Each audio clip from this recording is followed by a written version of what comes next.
Hi, Mekdela. How are you doing? Good, good. How are you? Good. Um, yeah, I think that was the requisite 4 seconds to wait, so we can start. I'm so happy to talk with you today and learn more about your work. I'm going to start by um, reading your bio to introduce you to our viewers, and then we'll just chat about your work and being a feminist studies major and how you got here and everything else. Does that sound good? Yeah, yeah, that's good. Okay, perfect. All right. So Mekdela is an Ethiopian-American writer, advocate, organizer who graduated from UCSC in 2014 with a double major in feminist studies and legal studies. She went on to earn a master's degree in social and public policy from the University of Leeds, where she wrote about how the media and public perception shape each other and public policies that create our realities. After graduation, she worked with women experiencing homelessness in Los Angeles and was an environmental justice program coordinator at Black Women for Wellness. In 2021, Mekdela published Plus Size, a memoir of pop culture, fatphobia, and social change. She's also a contributor to the anthology Pan African Spaces, essays on Black transnationalism, and her work has been featured in the North England Black and Minority Ethnic Pennycress Zine. Okay, great. Welcome. I'm so thrilled to talk to you about your work. Can we just start by you telling us a little bit about what you do and what your work currently looks like? Sure. I'm currently on a sabbatical or a break, but most Nice. recently I was an organizer for environmental justice and relatedly beauty justice. In my last position, I was working for Black Women for Wellness's environmental justice department. As you might already know, because you're involved in feminist studies and all the related work, climate change and environmental disasters disproportionately impact Black communities, Latinx communities, and Indigenous people all over the world. And so part of what we were doing in my position is to mitigate that as much as possible. So the EJ is short for environmental justice. Just Mhm. putting that out there. So the EJ work I was doing, we were advocating to shut down the Inglewood oil field, uh, which is Mhm. located in a Black community in Inglewood, California. So I believe it's like the biggest oil field in California, if not the country. Mhm. And the reason it's a problem, obviously, because oil drilling hurts the environment. It's furthering climate change, but also you may not know it actually releases a lot of chemicals into the air, and it harms the health of nearby residents. So the Black community members that are located around that oil field will be more likely to have different illnesses because of the exposure to those chemicals that are released in the oil drilling. So we were doing a lot of advocacy to shut that oil field down, um, as well as working on water equity issues. This is something I learned during this work as well. So water companies that service low income Black and Latinx communities nationwide, I believe, but also in Southern California, they tend to be underperforming. So these companies are underperforming, and therefore the water quality and supply in low income Black, Latinx, and Indigenous communities, it tends to be polluted. So there's polluted water. However, if you move to like the wealthier, like white communities, like Santa Monica, Beverly Hills, their water companies are functioning well, and they have they have access to cleaner water, and sometimes they Mhm. even pay less for it, right? So you see the insidious ways that environmental racism is operating. Um, and we also do work around plastic pollution, um, which uh, which pretty much impacts everyone. Like there's recent studies that show that literally everyone now has microplastics in our bloodstreams.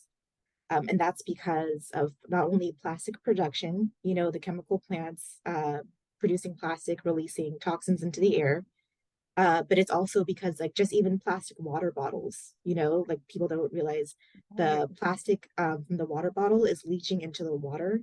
So you're consuming the microplastics through that, or even food packaging tends to be plastic. So you might be eating the microplastics. And we don't know, like scientists don't even know yet the full impact of what those microplastics are doing um, to our bodies. And so, but we obviously have an inkling that it's probably something bad. So we advocate Right. for moving away from plastic production and also plastic packaging for food and water. And then, the issue that's nearest and dearest to my heart, I continue to advocate for beauty justice. And what's fascinating is that beauty justice is actually considered environmental justice. It's under the umbrella of environmental justice. And how that connection works is that, so basically there's just really poor regulation, especially in the United States. Like the FDA, even before the Trump admin weakened their policies, the FDA was not doing enough to protect Americans from, the chemicals that corporations are putting in our food, and everyday products, like even just like lotion, toothpaste, like everyday personal care products. So like there's a lot of data to suggest even like just in the US, there's so much more pollutants in our products than like in Europe. Europe has the European Union has stronger regulations that mean their like skincare products and food products are healthier. They're not as filled with chemicals. And so that also extends to beauty products, of course. However, it's even more insidious when it comes to beauty products because, because of these like white supremacist beauty standards, these very Eurocentric beauty standards, Black women are, they purchase way more beauty products than other women. And on top of that, studies show that the beauty products that Black women use have 9 times the toxic chemicals in the beauty products that other races of women use. And so what we're seeing there is that that leads to more health complications for Black women, right? And so the beauty justice work, it's of course, lobbying the US government to regulate, the beauty industry. It's lobbying corporations, to clean up their acts, to clean up the products and to get rid of these toxic chemicals. Unfortunately, what we've seen sometimes is that they'll remove toxic chemicals and then they'll replace it with something else that eventually we find out is also toxic, so that's difficult. Yeah. But also that's not enough. We're realizing we have to tackle these issues at the source, which is the ideology that individual people hold about these ideas about beauty, right? So at Black Women for Wellness, I was holding community conversations. Like I would help, I was organizing the Curls and Conversations events, including panelists, questions to facilitate discussions in our Black community that get people thinking and that shift the Eurocentric beauty ideals away from white supremacy, and to, promote healthy self-image for Black women so that we don't fall prey to we can use those products less, right? Especially what's been in the news lately with the relaxers, right? There's lawsuits going on against the relaxers because they have really corrosive chemicals that lead to that are endocrine disruptors, and endocrines are like hormonal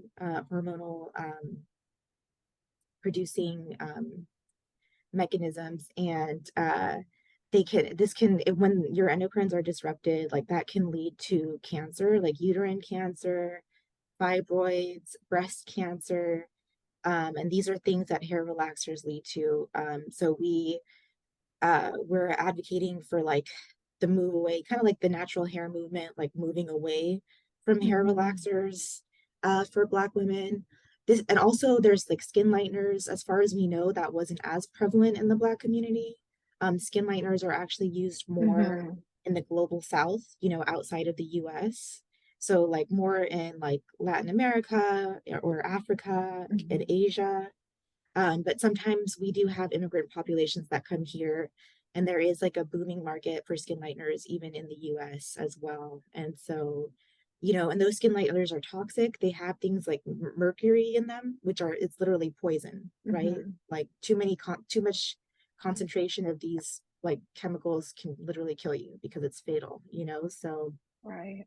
we but the thing is that in order to like phase out like the use of hair relaxers and skin lighteners in communities, you can't just say don't do that, you know. We Right. also want to change the ideas, you know, like saying, you know, only straight hair is beautiful, or only like loose curls are beautiful, you know, Mm-hmm. kinkier, coilier, African hair textures, afros, you know. We need to foster acceptance of like kinkier, coilier hair, Mm-hmm. um, and also, you know, seeing the beauty in different hair textures, as well as, you know, tackling colorism, you know, saying kind of we want to oppose this idea of like lighter skin equaling beauty, right? Lighter skin being beautiful and darker skin being associated with not being beautiful. You know, we also want to facilitate an acceptance and appreciation of darker skin tones as well. So it just really shows how it's all connected. And, you know, in my beauty justice work, I acknowledge that racist beauty standards that are rooted in fat phobia, which is like the hatred of fatness, ableism, discrimination against disabled people, colorism, like favoring lighter skin over darker skin, and what you might not have heard of as much, which is hair texturism, which is just discrimination towards curlier or coarser hair textures. These are all the foundation of white supremacy, patriarchy, colonialism, and the like. And I actually wrote about this in my book, Plus Size, a Memoir of Pop Culture, Fatphobia, and Social Change. So it's kind of like not just addressing um, the impacts that happen later on, but the roots of the issue. Right. Right. And it's so clear from across like your body of work, from doing environmental justice work to doing beauty justice work, that you're thinking structurally about everything, right? And so it's not just dealing with like the question, it's basically not refusing to bracket the question of like choices people make, and but also refusing to individualize those choices, right? And to talk with people about the structural reasons why something seems like a common sense, like being attracted to a certain look, it feels like a common sense reaction, right? And so troubling all of that. And I think, especially in terms of like connecting, I mean, there's so much around the question of what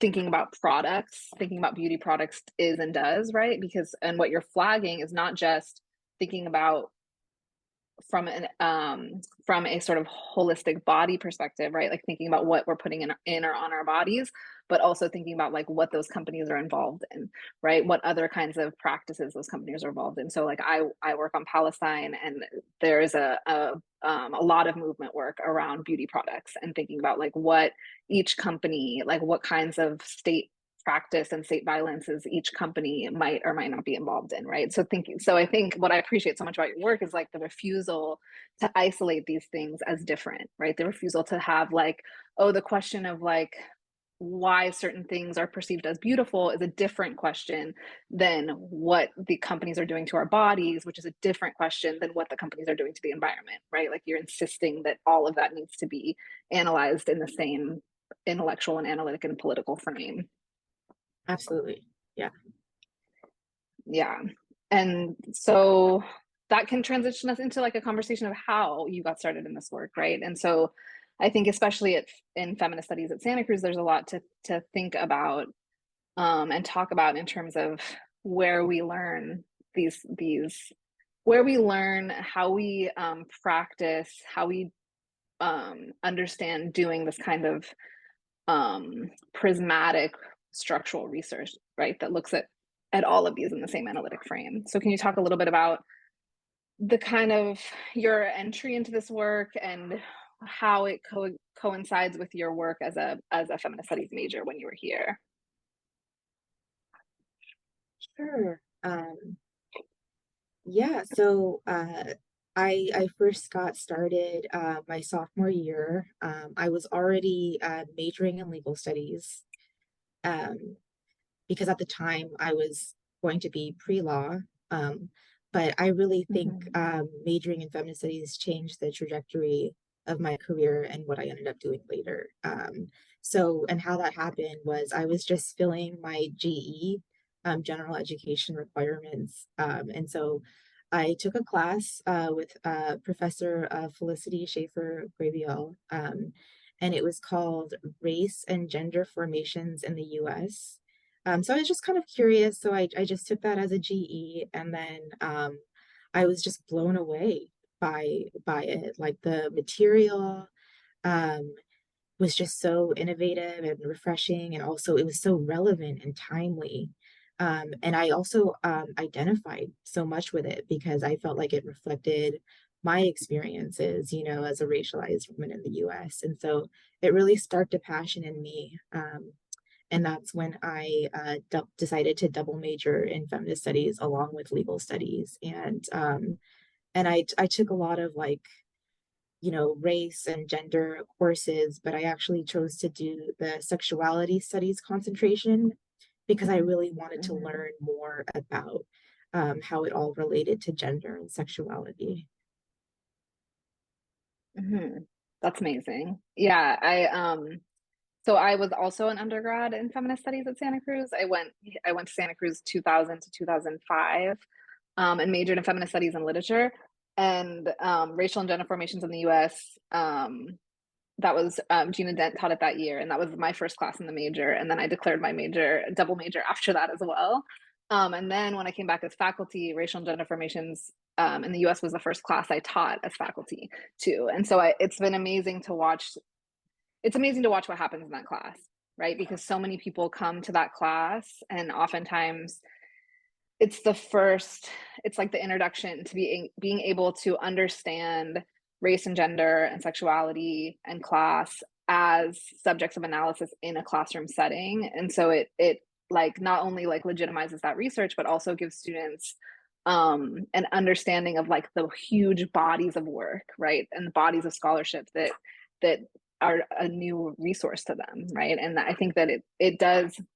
I think even I find that like it really shifts students' trajectories, even if it doesn't change their major, because it allows them to bring to their other major those same kind of questions, right?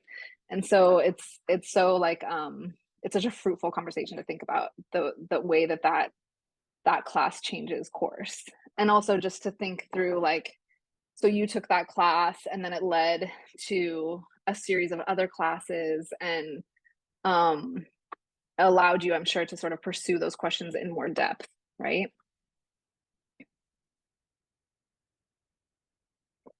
Yeah. So one of the sort of questions that we ask in these interviews a lot is how you feel that being a feminist studies major influenced and shaped your intellectual and political trajectory afterwards. So do you find that you like think back to those moments in feminist studies as formative and shaping what you're doing in your everyday?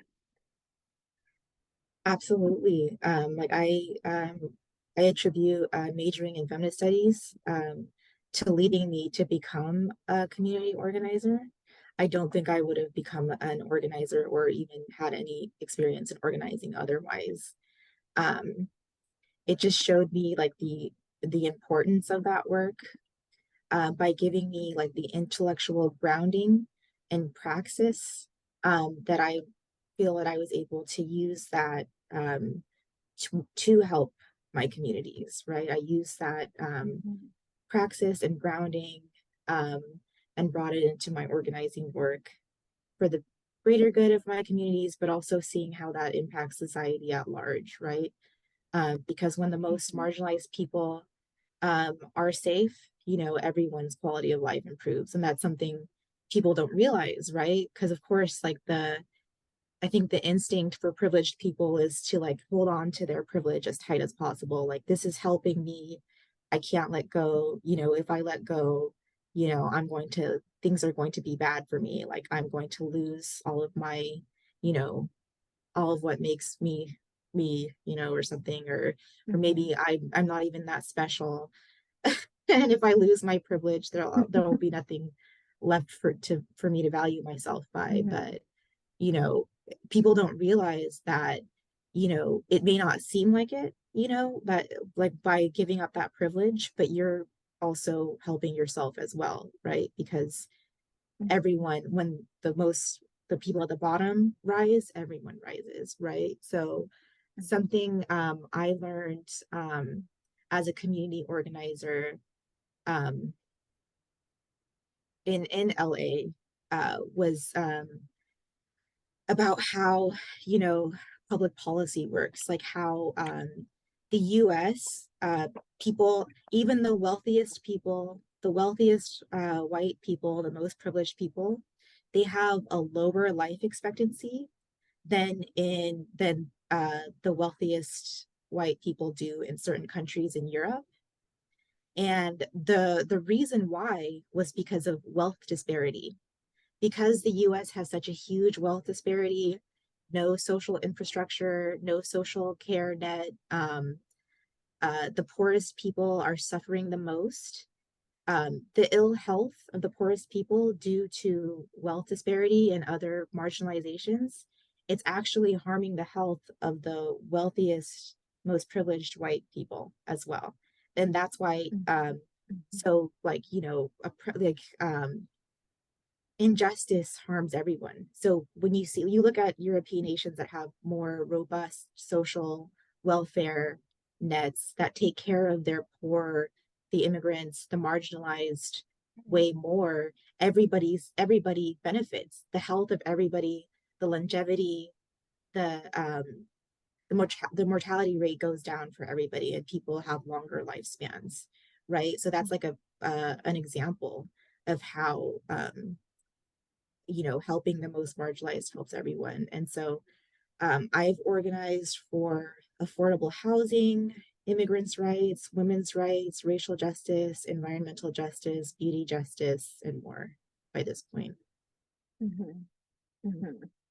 Well, and again, it speaks to like the insisting that all of these are related to each other, right? And being able to like look at the root of things. And also what you're flagging too is like the assumption that I think that some students would potentially not want to take feminist studies or critical race and ethnic studies classes, for example, thinking that it's not relevant to them, right? So it's like debunking that assumption around relevance and around like the isolation or the perceived isolation of like different freedom struggles and who they serve, right? Yeah. Um, so I know racial and gender formations in the US was your first course. Do you have other like courses that you remember that like feel like your sort of favorite courses in the major, or even events on campus that really stood out to you? So I still remember my favorite feminist studies course that I took. And it's a funny story because it was in my like very first quarter at UCSC. Had no idea, but I would later major in feminist studies. Oh, interesting. Was just a freshman acclimating to UCSC. And I just, as a GE general education requirement, I happened to choose women in music. And it's funny Oh. because, you know, the feminist studies major is amazing. I mean, I love every class that I took. Every single one was so eye-opening, and I took something from every single one. But I still think women in music was my favorite because it was just such a fun class. We got to learn Mhm. about women musical artists like throughout history, and also in different parts of the world. So like I remember like Eastern Europe, Asia, um, all over the world. Um, we analyze song lyrics and the different music techniques, and we got to watch music videos. So on lecture days we went to this big auditorium with this huge screen, and we watched music videos during class. That was really fun. um, and so one of my favorite lessons that sticks with me, it was on a theme, like because we analyze themes in, you know, women's music throughout the world, and a theme that we kept seeing like all over the world throughout history, in music written and performed by women, was called the warning ballad. And so the warning ballad, it's a song in which the lyrics are a warning, and it was typically a warning to a man, um, and or a lover, right? And so like the two examples that stood out to me were Silver Dagger by Dolly Parton, and also Goodbye Earl by the Dixie Chicks, or the Chicks as they're now called. So those were examples of warning Uh-huh. ballads. So like in both of those songs, the singers are warning um, these men. In Dolly Parton's Silver Dagger, it was a lover, saying that, you know, my father wronged my mother so many times. She has vowed to, you know, to protect me. If you my lover comes back to me, she'll kill you with a silver dagger, basically. And then by the end of the song, she says, I've decided based on my mother's experiences with men and my father that I'm just going to be alone. And then we have in Goodbye Earl by the Dixie Chicks, it's just basically about domestic violence. So the girl in the video was in a domestic violence relationship with a man. And so the Dixie Chicks imagine that they they go to her aid, they're friends with her, and they basically poison Earl, and he dies. And they said, "You're a missing person that nobody misses at all." So it's basically saying, you know, mess around and find out. You know what I mean? So I don't Right. know if I'm allowed to cuss in this interview, but I'm sure you can, but yeah, right. right. It was just they're Totally. basically saying like fuck around and find out, because if you continue to mess with our friend, if you continue to domestically abuse this woman, we'll kill you. And then everyone will forget you and no one will miss you, and we'll all live happily ever after. So that sticks with that specific lesson sticks with me. And I do Yeah. remember we covered the Spice Girls briefly, but I remember the instructor in the course had a really like unflattering description of them. And I did cover the Spice Girls in my book Plus Size, and it really touches on both the Yeah. criticisms but also the highlights of the group. So kind of like a balanced view. Mhm. Yeah. That's what I was gonna say was I love that answer because for it does so many things, right? One is that I think as faculty, it's, we deal with like curriculum questions all the time, and so we, I think, focus a lot on like the coverage of the core classes. And so so it's so surprising and like beautiful to hear about like an elective course, right? Because that of course is a big part of the major, and it was for me too. But as faculty I can forget that and think about like racial and gender formations, intro to fem, like senior seminar, like all the major core classes. But then it's also filled out by all these electives that like actually complement those courses, and also like offer different levels of expertise to them that allow you to like think through them alongside a class like racial and gender formations. But the other thing that I love so much about that is that it does what we do in feminist studies and also in ethnic studies, and I'm trained in like transnational American studies, which is create the space in a classroom to understand, communicate, and insist that like song lyrics are a feminist subject of analysis, right? That like you can write an essay on song lyrics, you can write an essay on music videos, you can look at these two songs comparatively and think about what they're doing and think about how that relates to like a whole tradition, right, of this particular type of ballad, and what that means for like feminism, what that means for multiple different, or what it means through multiple different lenses.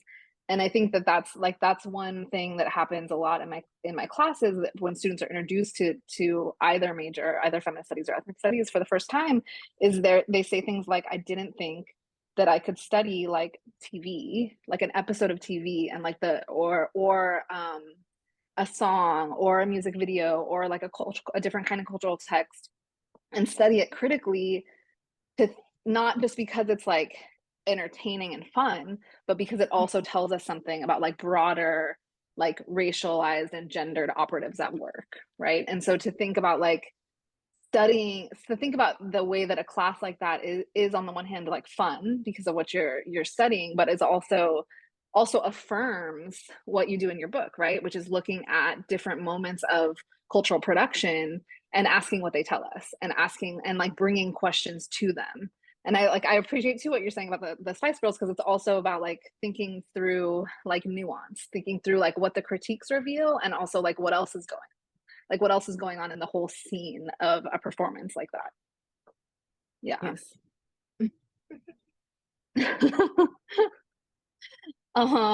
So some other of the sort of questions are like what you feel like were some of them, and you've covered this, but what you feel were some of the most important things you took with you. What are some of the most important, like not necessarily like lessons you learned, but things you carried with you from the major? Absolutely. And yeah, it's definitely something we've touched upon in this interview already, but I would definitely say the most important thing I learned in feminist studies was how systems of oppression, so like racism, sexism, classism, homophobia, transphobia, fatphobia, et cetera, et cetera, et cetera. We can go on all day, but it's just how they're all interconnected. They all come from the same source, the same root, white supremacy, and how they work together, how they interlock, which also tells you how you can also undo systems of oppression, right? How you undo it. And so I already understood oppression from a young age because I was experiencing it, but I didn't have the language to articulate it. But I think feminist studies gave me the language to articulate these experiences, and I'm so eager to share it with the world. Mhm. Yeah, absolutely. And I think another thing that you're also raising is kind of the way that feminist studies affirms that work and introduces you to other people doing that work too. So I think about what you said earlier about like, I don't think I would be a community organizer without feminist studies. And it's such an important thing to like hear and to say, because that's how we fortify each other in the work, right? So even though different students in feminist studies classes are bringing different organizing backgrounds to the classroom, they learn so much from each other through that experience, I think. And they learn so much about strategizing with in terms of movement work and organizing, but also really just learning from each other's experience and learning from each other's what they're bringing to the class and what the class is allowing them the space to actually like research and write about. And I think that's such a sort of important thing that you're describing too, is not only that it helped you to do that work, but also that it gave you the space to understand like how to do that research, how to do the research that matters for movement work, how to do the research that matters for organizing, and that makes a sort of a very real and material difference in the lives of the people with whom and for whom you're organizing. So appreciate that a lot. Do you have anything else that you want to share with like feminist studies students who are students now who are watching this or listening to it? Anything from like advice in navigating the major to anything you wish you knew, or just anything you want to leave them with? Yeah, absolutely. The knowledge you're attaining in feminist studies matters. Centering the voices of the most marginalized people matters so much. It's so important and it's so essential that what you're learning now will serve you for the rest of your life. That knowledge can literally applied every day, right? You can use it every day. It's a lens that will serve you in everything, right? Because we know that these systems of oppression, they impact everything. It's coloring everything. And so learning to be critical, to have those critical thinking skills, to realize how you're being manipulated and to maybe counter those ideologies in yourself. It's like the most important thing you can learn, right? Um, it's life affirming, you know. Don't ever forget how important that is and how important your work in feminist studies is.